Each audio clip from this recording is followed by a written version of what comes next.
Friends and welcome to my channel. आज हम start कर रहे हैं क्लास 10th का सेकंड चैप्टर बायोलॉजी का कंट्रोल एंड कोऑर्डिनेशन।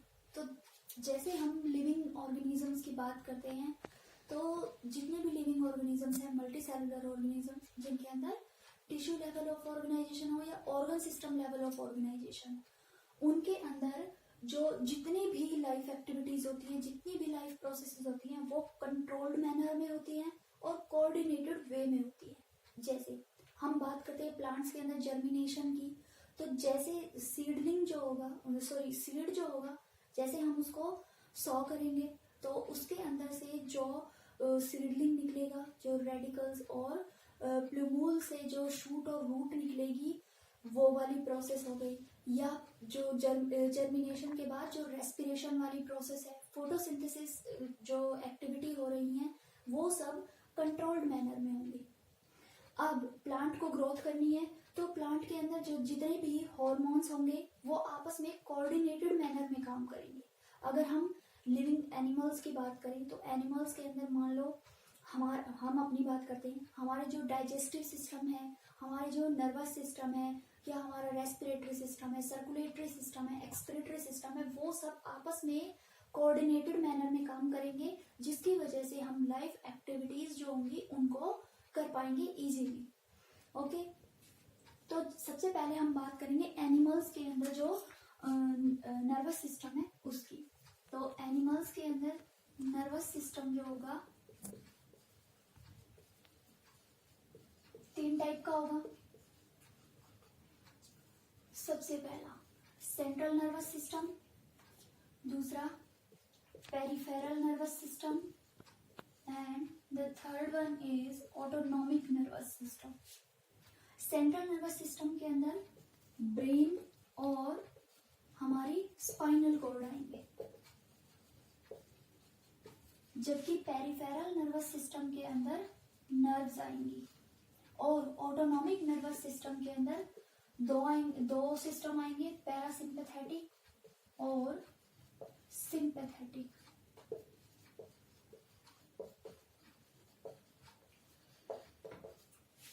हम छोटी क्लासेस में पढ़ते हैं कि जो ब्रेन होता है वो हमारी बॉडी का मास्टर होता है।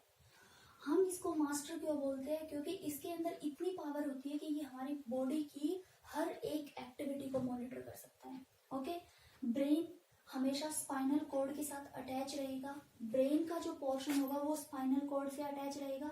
स्पाइनल कॉर्ड जो होगी वो एक रॉड लाइक स्ट्रक्चर होगी जिससे बहुत सारी नर्व्स निकली होंगी। ये नर्व्स जो होंगी वो पैरासिम्पैथेटिक और सिंपैथेटिक सिस्टम को फॉर्म करेंगी, और हमारी क्रेनियल नर्व्स और स्पाइनल नर्व्स मिलकर कंप्लीट नर्वस सिस्टम को बनाएंगी, जिसकी वजह से हमारी बॉडी के जितनी भी एक्टिविटीज होंगी वो सब कंट्रोल्ड मैनर में होती रहेंगी। ओके, तो आगे हम बात करते हैं जो नर्व्स होती हैं या न्यूरॉन्स जो होते हैं उनके बारे में। हमने लास्ट क्लास में क्लास 9th में पढ़ा हुआ है न्यूरॉन की स्ट्रक्चर। तो न्यूरॉन जो होता है, न्यूरॉन की स्ट्रक्चर कुछ ऐसी होती है।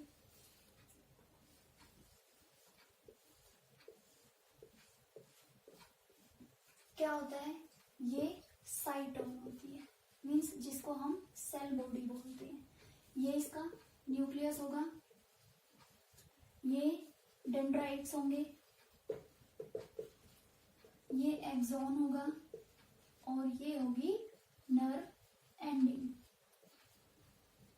हमारी बॉडी के अंदर सबसे लार्जेस्ट सेल हमारा न्यूरॉन होता है, या जिसको आप नर्व सेल बोलते हो, वो हमारी बॉडी की लार्जेस्ट सेल होता है। इसमें क्या होता है कि जो भी सिग्नल आ रहा है, जो भी स्टिमुलस आ रहा है आउटसाइड से हो, चाहे वो हमारी बॉडी के इनसाइड स्टिमुलस हो, वो उनको डेंड्राइट्स जो होंगे वो रिसीव करेंगे। रिसीव करके उसको सेल बॉडी के पास भेजेंगे। सेल बॉडी से जो एक्सॉन होगा उसके थ्रू ये जो सिग्नल होगा वो पास ऑन करेगा, और इसके बाद ये नर्व एंडिंग से रिलीज होकर नेक्स्ट न्यूरॉन के लिए एक सिग्नल का काम करेगा। तो 2 न्यूरॉन्स जो होंगे उनके बीच में जो स्पेस होता है वो साइनेप्स कहलाता है, और ये साइनेप्स जो होगा वो न्यूरॉन की फंक्शनिंग के लिए इंपॉर्टेंट होगा। ओके, तो जो हमारा सिग्नल आ रहा है वो सिग्नल इलेक्ट्रिकल इंपल्स जनरेट करेगा। न्यूरॉन के अंदर जो ट्रांसमीटर होगा, न्यूरो ट्रांसमीटर होगा, वो रिलीज होगा, उसके बाद उसकी पैकेजिंग होगी और उसको पास ऑन कर दिया जाएगा। लेकिन ये जो प्रोसेस होगी वो इतनी सुपर फास्ट होती है कि इसमें माइक्रो सेकंड्स का टाइम लगेगा। ठीक है, हम एक एग्जांपल देखते हैं कि हम अगर किसी हॉट ऑब्जेक्ट को टच करते हैं या हमें कोई पिन चुभ जाए तो हम अपना हाथ जो होगा वो एकदम से हटा लेते हैं वहां से। ये क्या है, ये एक स्पेशल टाइप का मैकेनिज्म होता है जो हमारे स्पाइनल कॉर्ड से रेगुलेट होगा। हालांकि इसमें जो हमारा ब्रेन होता है उसके पास भी इंफॉर्मेशन जाती है, लेकिन इसके लिए जो सबसे मेन रिस्पॉन्सिबल कौन होगा, हमारी स्पाइनल कॉर्ड। जो हमारे न्यूरॉन्स होते हैं, न्यूरॉन्स 3 टाइप के होते हैं, सेंसरी, मोटर और मिक्स्ड को रिले न्यूरॉन भी बोलते हैं। क्या होता है, जो सेंसरी न्यूरॉन्स होते हैं वो सेंस ऑर्गन से इंफॉर्मेशन को लेकर जाते हैं। जैसे हमारे 5 सेंस ऑर्गन्स हैं, हमारी आई, ईयर, नोज, टंग और हमारी स्किन। तो मान लो हमने किसी हॉट ऑब्जेक्ट को छुआ है तो हमारे जो स्किन के रिसेप्टर्स होंगे वो एज अ सिग्नल उसको रिसीव करेंगे और सेंसरी न्यूरॉन्स जो होंगे वो उसको लेकर जाएंगे। उस जो इंफॉर्मेशन आ रही है या जिसको हम बोलते हैं स्टिमुलस, उसको लेकर ब्रेन तक जा रहे हैं। अब ब्रेन के पास क्या होगा, मोटर न्यूरॉन्स होंगे और वहां पर मिक्स्ड टाइप के न्यूरॉन्स भी होंगे। तो सबसे पहले जो सिग्नल होगा वो सेंसरी न्यूरॉन्स जो होंगे कहाँ लेकर जाएंगे, स्पाइनल कॉर्ड को। स्पाइनल कॉर्ड के अंदर दोनों टाइप के न्यूरॉन्स है। ये क्या करेंगे, सिग्नल को ब्रेन तक पहुंचाएंगे। ब्रेन के पास भी दोनों टाइप के न्यूरॉन्स हैं। अब ब्रेन से जो इंफॉर्मेशन आएगी कि हमें हाथ हटा लेना है वहां से, या कोई आपको आवाज लगा रहा है तो आपको उसको रिस्पॉन्ड करना है, तो जो इंफॉर्मेशन होगी या जो रिस्पॉन्स होगा उसको कौन लेकर आएंगे, उसको लेकर आएंगे हमारे मोटर न्यूरॉन्स। ओके, तो सेंसरी न्यूरॉन्स मैसेज को लेकर जाते हैं और मोटर न्यूरॉन्स जो होंगे वो उसका रिजल्ट देंगे। ओके, तो एक प्रोसेस होती है रिफ्लेक्स आर्क। रिफ्लेक्स आर्क जो होता है इनवॉलंटरी एक्शन होता है।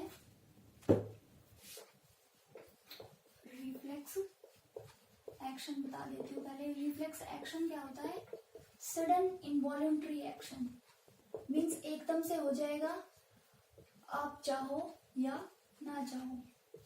सडन इनवॉलंटरी एक्शन होगा जिसके अंदर मेनली कौन रिस्पॉन्सिबल होगा, हमारी स्पाइनल कॉर्ड। तो मान लो आपने किसी हॉट ऑब्जेक्ट को छुआ है तो आप एकदम से हाथ हटाओगे, या आपको कोई पिन चुभ गई तो आपके मुंह से एकदम से आवाज निकलेगी, तो वो क्या होगा, एक इनवॉलंटरी एक्शन है, सडन एक्शन है। उसके अंदर ब्रेन कोई रोल प्ले नहीं करेगा। हाँ, ब्रेन के पास इंफॉर्मेशन जाएगी लेकिन ब्रेन उसका रिजल्ट देगा, उससे पहले स्पाइनल कॉर्ड जो होगी वो उसको रिस्पॉन्स दे चुकी होती है। ठीक है, तो रिफ्लेक्स एक्शन सडन होंगे और ये रिफ्लेक्स एक्शन किसकी वजह से पॉसिबल होंगे, रिफ्लेक्स आर्क की वजह से। इस रिफ्लेक्स आर्क में क्या होगा, सेंसरी न्यूरॉन होगा। सेंसरी न्यूरॉन जो होगा इंफॉर्मेशन को या मैसेज को या स्टिमुलस को लेकर जा रहा है, उसके बाद जाएगा ये स्पाइनल कॉर्ड में। स्पाइनल कॉर्ड जो होगी इसको रिस्पॉन्स करेगी और हम क्या करेंगे, जो भी उसके अकॉर्डिंग, जो भी स्टिमुलस मिला है उसके अकॉर्डिंग हम रिस्पॉन्ड कर देंगे। और ये काम कौन करेगा, मोटर न्यूरॉन करेंगे। रिस्पॉन्स आ चुका होगा, उसके बाद स्पाइनल कॉर्ड जो होगी वो इंफॉर्मेशन ट्रांसफर करेगी ब्रेन को। तो ब्रेन का यहाँ पर रोल नहीं होता, बस ब्रेन के पास इंफॉर्मेशन जाती है कि हाँ हमने ऐसा कुछ फील किया है, और वो जो मेमोरी होगी वो हमारे सेरेब्रम के अंदर स्टोर हो जाएगी फ्यूचर के लिए। ठीक है, तो रिफ्लेक्स एक्शन और रिफ्लेक्स आर्क याद कर लेना, देख लेना। नेक्स्ट है हम ब्रेन के ऊपर बात कर लेते हैं थोड़ी सी।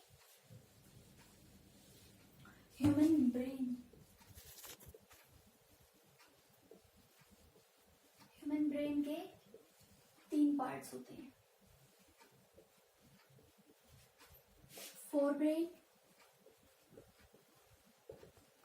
मिड ब्रेन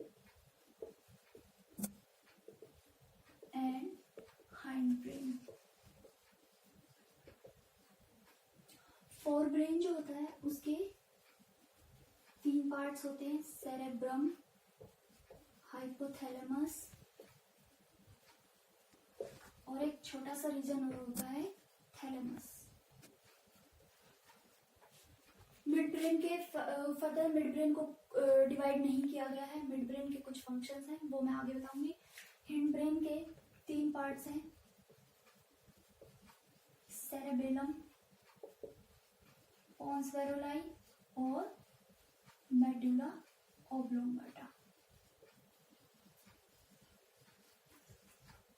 ठीक है, सबसे पहले बात करेंगे सेरेब्रम के बारे में। तो सेरेब्रम जो होता है वो लार्जेस्ट पार्ट है ब्रेन का, लार्जेस्ट पार्ट है, और पोन्स वेरोलाई जो है वो स्मॉलेस्ट पार्ट है ब्रेन का। सेरेब्रम के अंदर जितनी भी थिंकिंग या मेमोरी रिलेटेड चीजें होती हैं वो सब सेरेब्रम के अंदर स्टोर होती हैं।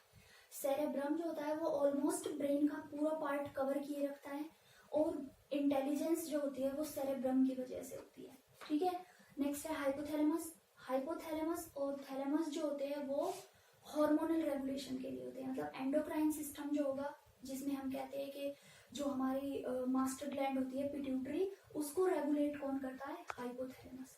तो इसको हम मास्टर ऑफ मास्टर ग्लैंड पे बोलते हैं। नेक्स्ट है मिड ब्रेन।